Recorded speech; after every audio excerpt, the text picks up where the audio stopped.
Alright folks, welcome back to the channel. So in today's video we are going to talk about jerkbaits. I kind of hit on it a little bit in my previous video, but that is my number one way, my number one favorite way to catch fish.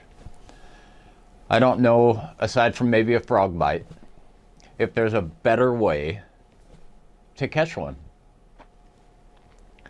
Today we'll cover my 3 top jerkbaits, the ones that I go to every single time, the rod, reel, and line we use, and then we'll go to some footage and show you when you put it all together what can happen. Now I promised in my last video that I would do a giveaway. So this is that video. You're going to have to watch through till I say the key word. When you hear me say the key word, and I'll tell you what it is when it happens, you got to comment that word. When the video hits 1,000 views, I will send a bag like this full of tackle on my dime to your doorstep. Again, you have to comment the keyword and the video has to hit 1,000 views. Really simple. Not going to make you share it, although I'd love that. But if we get to 1,000 views, I'll be happy. So maybe we just start off with some footage. And I'll kind of walk you through what I'm doing and where I am in this particular video. So in this video, I'm on the Columbia River. Probably April. Still really cold out. I'm throwing a jerkbait over a roadbed. And it took a little while to figure out exactly what the cadence was. But what I noticed was they wanted longer pauses. It's early in the year, the water's colder. And sometimes they just want a little longer pause. And so that's where I think it's important to have the right jerkbait, the right color to match the forage. Because if it looks weird, if it doesn't look realistic, oftentimes they're not going to hit it. When you stop and let it sit, they'll look at it and look at it.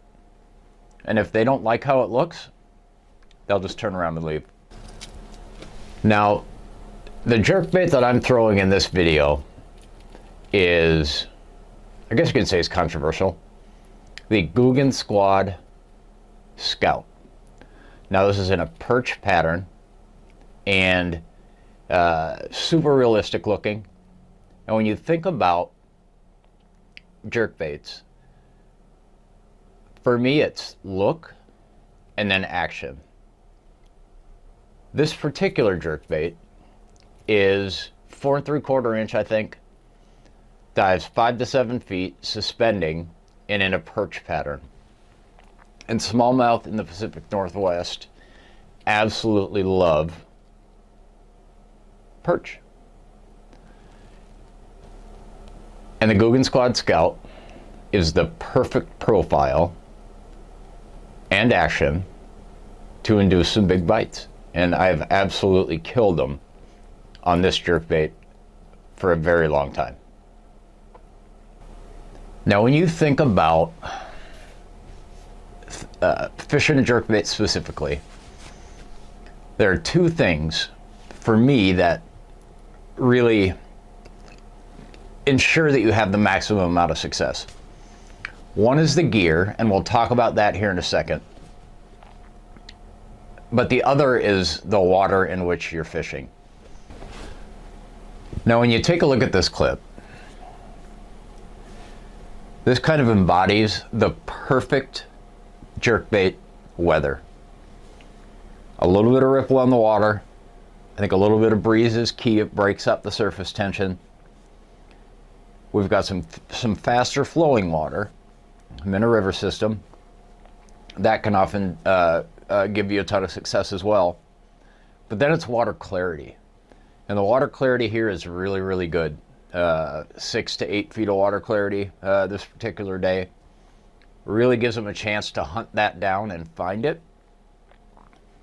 You don't want them to sit there and stare at it forever. But jerkbait fishing in murky water just isn't something conducive to a lot of success. Now, if you're fishing something with a little bit of flash, it can certainly help, but again, you want to go to something that is, you really want to fish them in a little bit clearer water with a little bit of wind. And you just, I mean, you can see it. It's another good one. Nothing world record breaking, but another really good fish.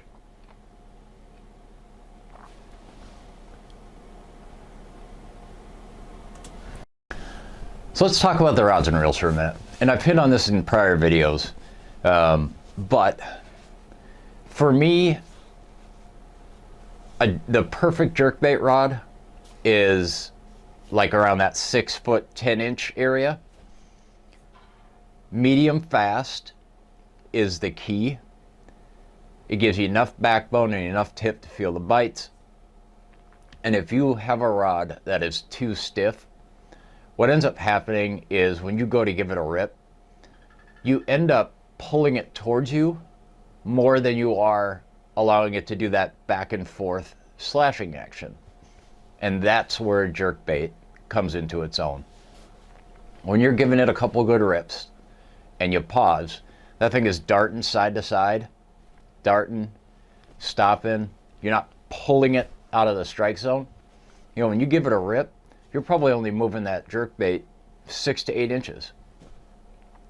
And that is absolutely perfect in what you want. It's a little fleeing bait fish, right? And if you've ever seen bait fish underwater when they're kind of scooting around, oftentimes they'll take that little quick scatter and then stop and then move again. And a jerkbait embodies that perfectly. It imitates bait fish so well, in my opinion, it should be illegal. But the rod, a 6 foot 10, that's kind of the sweet zone for me. Medium action, fast hit. Perfect. Perfect rod. For me, it's the Alpha Angler Slasher. Kind of an all-purpose rod, the Slasher. It is more on the expensive side, but I can fish it for multiple techniques. Great square bill rod. Nico rigs are great on it. Jerkbaits, of course. Topwater, it's a great topwater rod. So it really is a do-it-all type of a rod. They run about $225 ballparkish. So from a reel standpoint, I've got it rigged with a Lew's speed spool. I think it's a 7 1-to-1. Decent speed. I can pick up the slack quickly. Enough power to horse it. And then the line is 10-pound fluorocarbon.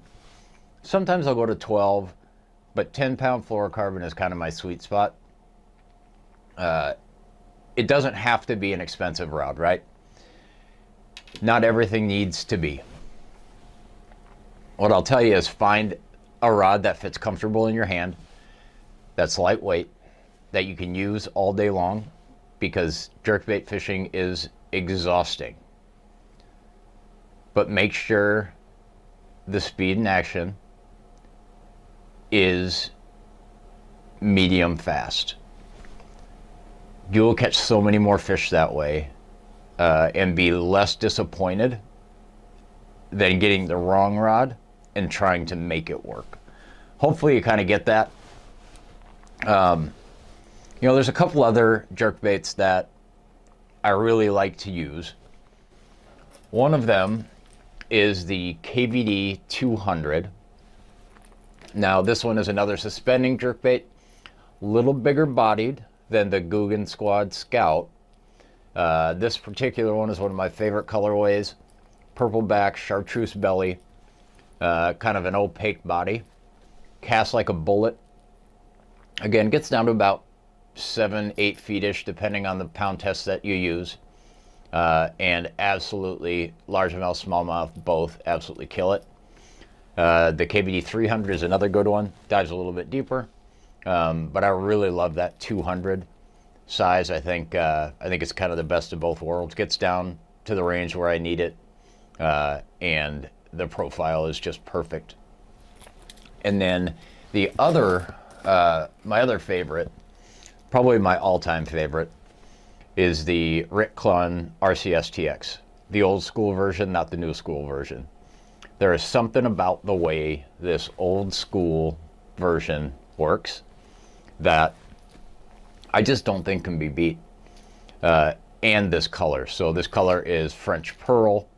It's got kind of a weight transfer system. So again, it casts like a bullet. An incredible jerkbait.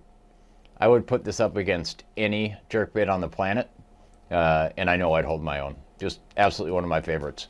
They're like $10. So, well, you can't get them anymore, but I may have a few stashed away, still new in box.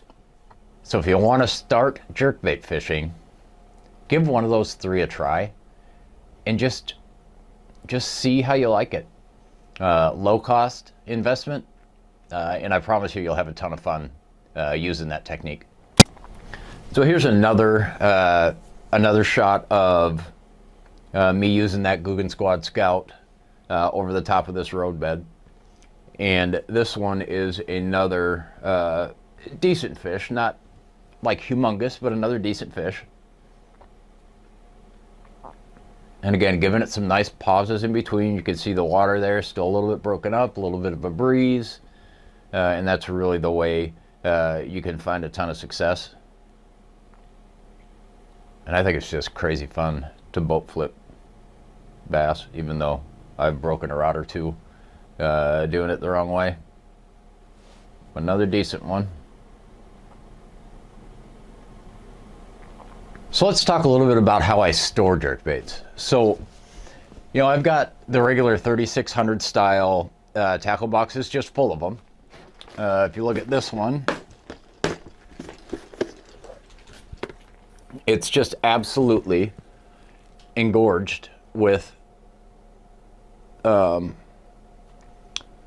jerkbaits. And this is about a quarter of what I have. Now that's fine and dandy for just keeping them, you know, stored in the garage or whatever. But when I go out in the boat, I don't need to take that many, especially now that I'm kayak fishing more. So I wanted to find something that kept them separated, not tangled up, and easily accessible. And a few years ago, I found this. And this is the 6 cents bait chamber. And what it is basically a 2-sided tackle box full of foam and then individual cutouts. And I cannot tell you how incredibly easy it is to see what you have, and easy to pull out, easy to put back in. Keeps them separated, they don't get banged up on each other, scratched up, all of that. And again, they're really easy to put in. Just grab one of them and you just slide them into the slots. They'll always face each other in the box, so again, fairly simple. I like to let the hooks kind of slide down into their little slots and then slide them in, and you're ready to go for the next time. So again, just an easy way to do it. Cost is about your average tackle box cost. You can't fit as many in there, I get that, but still a really slick way to store them. I talked quite a bit about the pause in between those rips, right? And you kind of want to play with that cadence a little bit. Maybe you give it 2 rips and a long pause. 1 rip, long pause. 2 rips, long pause. Here's what I'll tell you. It can be a little bit tricky to find the right cadence, or the cadence that makes them strike. So how I approach a situation when I get out on the lake And you can kind of see it in here. I give it a couple of rips, and there's a really long pause in between. Couple of rips, really long pause. That happened to be, that day, exactly what they wanted. But that's not how it is all the time. Oftentimes, I'll do that, they won't eat it. I'll change it up, they won't eat it, until finally you figure out what that right cadence is. And so, my tip for you in this portion is work one cadence for 10 casts. Then switch it up for the next one. And switch it up for the next one until you get that bite. When you get the bite, just start repeating that cadence you were using when you got that bite. And you'll be able to repeat that throughout the day. And that's kind of how you'll sustain the action throughout the day. Now, fish change throughout the day too, right? Their behaviors change, and you may have to change it up some. When they stop biting, like this day I was throwing a Googan Squad Scout. If I get 10 fish on that and I don't catch anything for 30 minutes, I'm going to go with a color change. I'm going to give them something different to look at. Maybe I'll throw a square bill for a little while, chatterbait for a little while, minnow bait for a little while. Just something to get them off the scent. And I'll take, 15 minutes worth of cast with something else. And then I'll go right back at them with the jerkbait. And almost always I can get them fired right back up and they'll start hitting again. But I have noticed that the bite never stays constant throughout the day, with a few exceptions. I've had some pretty crazy days on the jerkbait, but for the most part, they'll go in streaks, and then they just won't touch it. And so you change it up and then go back, change it up and go back. Now in this one, another situation with really long pauses, like maybe even longer than the other ones.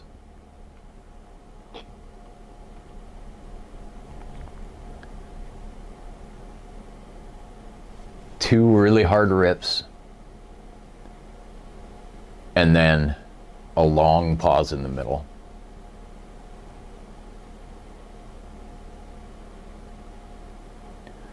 And what I'll tell you is the more confident you get with whatever jerkbait you choose, the better you're going to fish it. There are very few fish. There are very few jerkbaits that give me as much confidence as the Googan Squad Scout, the KVD 200, or the RCSTX. I know when I tie one of those on that I'm going to get bit. And oftentimes the mental part is half the game. It really is. I think people underestimate the impact your mind has on how you perform on the water. And I'll tell you, there are days where I go out and I am frustrated off the bat, and that frustration translates right into my fishing. I miss a few fish and I get frustrated again. So try and clear your mind. But just remember, if you're in a good mood, that will translate to your fishing. And if you're confident in what you're throwing, you just perform better on the water. It's just, can't explain it, don't know why, it just is what it is. So I told you I'd give you something free away, and it is gonna be one of these bait bags full of tackle, about $100 a tackle I'll shove in here, and I will send it to you free of charge. You have to comment the word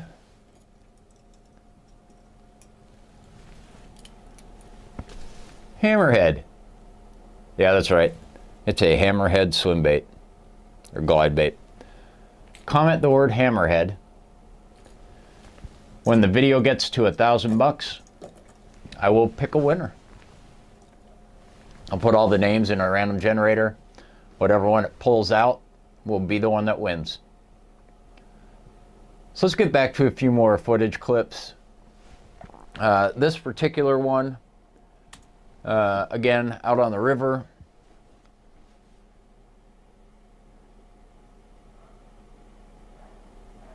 Started using a little bit of a different cadence on that one. I was ripping it a little bit faster, and we'll talk about that here in a minute.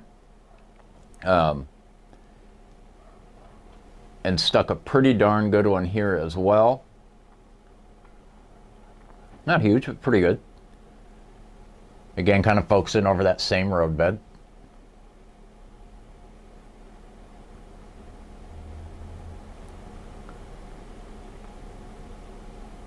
Not too big, just a decent size little smallmouth. Fun to catch, great little fighters.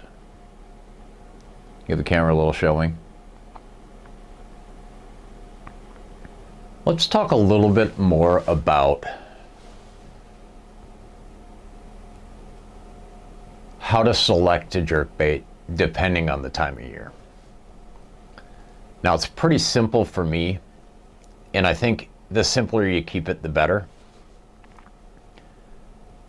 First thing I think about is matching the forage of the lake. Now, whether that's gizzard shad, alewife, crappie, perch, bluegill, whatever it is, whatever their main forage is, that's what I'm going to try to imitate when selecting a jerkbait. So if your body of water has a high population of bass feeding on bluegill, find something that matches that same color. Obviously, a bluegill is a bigger, bigger panfish, and a jerkbait is a completely separate body style, but it's really the colors, right? So try and find something that matches the coloring, and it'll have a lot of success. For me here, it's perch and alewife. We got a lot of crappie, a lot of bluegill, but perch and alewife are big, big pieces of forage here. And so just try and match whatever they're feeding on, and you'll have a ton of success that way. I don't really vary it by season. I just try and figure out what level of the water column the fish are at. Are they feeding up? Are they feeding down? And then I pick my jerkbaits by the depth that I'm fishing, right? So if I really need to get down deep, I'll pull out one of those crankbaits or one of those jerkbaits that dives down. I can get down 10, 12 feet if I need to. But I think for me, the sweet spot, like where I have my most success, is generally in that 5 to 8 foot depth range. Up on some rocks, rocky points, old road beds, grass edges are great for a jerkbait. Just any of those types of places where they like to kind of tuck themselves in and ambush prey, just fantastic, fantastic areas to target them. In the spring, I'm looking for those primary and secondary points. In the summer, some of those deeper slopes where, it kind of comes up in that 5 foot range and likes to dive down. Oftentimes they'll sit just off the edge of that, and they'll move up and down that slope all day long. And if you catch them at the right time, you can have a ton of fun. Fishing potholes back home, it's a great place to learn to fish because there are so many different features in that body of water where you can go fish rocks, you can fish big sand dunes underwater, big sand humps, and it gives you such a broad spectrum of ways that you can catch fish.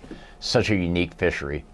I would say if you ever make it to Washington State and you get a chance to fish Potholes Reservoir, do not turn it down. It is so much fun. From flipping back in the dunes in the heat of the summer, to fishing in the colder parts of the early winter, spring, fishing out deep, fishing the humps, drop shotting out there. And then in the fall, moving into the back of some of the creeks where they're going to feed up, some of the little rocky bays, fishing some of those primary points where they school up before heading out to their winter haunts is just, it can be such an incredible time. I apologize for all the cuts. My camera is not happy today for some reason. It keeps shutting off. But anyways, what I was saying, in this clip, we're fishing I can't remember the name of this pool out on the Columbia, but it's maybe 30 minutes from my house. And I am throwing, again, old trusty, the Googan Squad Scout, throwing it up onto, it's a little flat, flat top spot. My boat's sitting in like 10 feet of water. I'm throwing up into like 2 feet and it kind of gradually goes down. There's some good boulders, some grass, and the smallmouth are just kind of moving, you know, all around that area. And that Scout, I can work in 2 feet just as good as I can work it in 7 feet. And that's why it's one of my favorites. You can catch some absolute pigs. And this is a really nice smallmouth. But what you'll notice is I'm fishing it here completely differently than I'm fishing anywhere else because the water's a little bit shallower. And so I'm giving it some lighter rips so that it doesn't dive so deep to kind of keep it above the bottom in that little bit shallower water. And they just really loved that little light twitch and it kind of just darting around real slowly.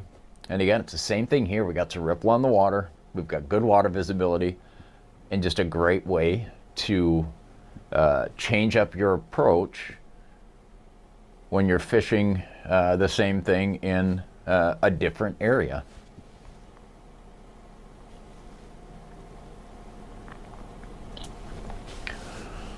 Now I've got one more clip to show you before we end. And this is an absolute tank. Now it weighed 3 pounds, like 2 ounces, I think. But it was spawned out and skinny. It was so long. What an absolute tank this was. So once again, don't forget to like, comment, and subscribe. Leave the code word hammerhead, and when we hit 1,000 views, I will send one of you lucky folks a bag full of brand new tackle. Nothing used. I've got a ton of stuff all new in package up here. We'll put something together cool for you. Some spinnerbaits, crankbaits, lipless. I'll throw jerkbaits in there. All kinds of stuff. Maybe even an old collectible like an old Pose crankbait or something. But I hope you've enjoyed this episode. Don't forget to share it with your buddies, and we're gonna take it out with the biggest one of the day. So I hope you guys enjoy this one. We'll see you later. Tight lines.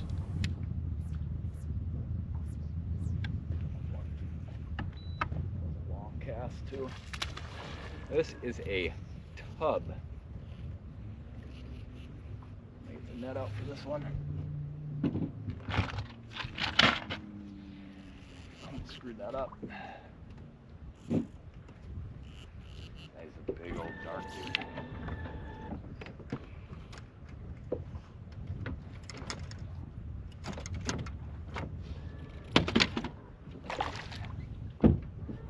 Three and a half, maybe a little more.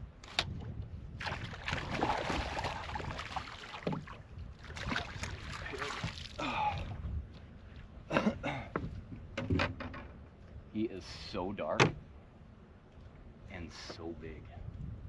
Like, not gonna beat 5 pounds, but what incredibly big. Beautiful, giant, huge, smallmouth that is. Over here.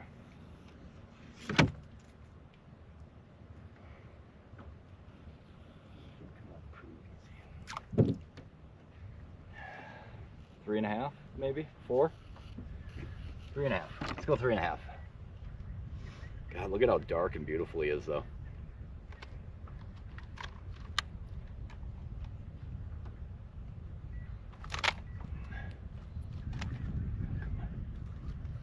3 pounds, 5 ounces.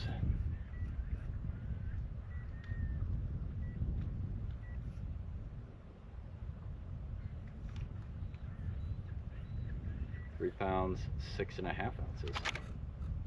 Oh, keeps messing up. Come on, dude.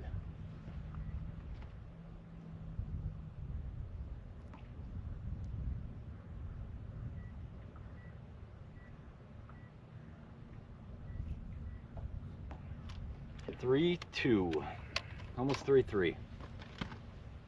Gorgeous fish though. Look at how big that thing is. Long, not quite as fat as they are in the spring, but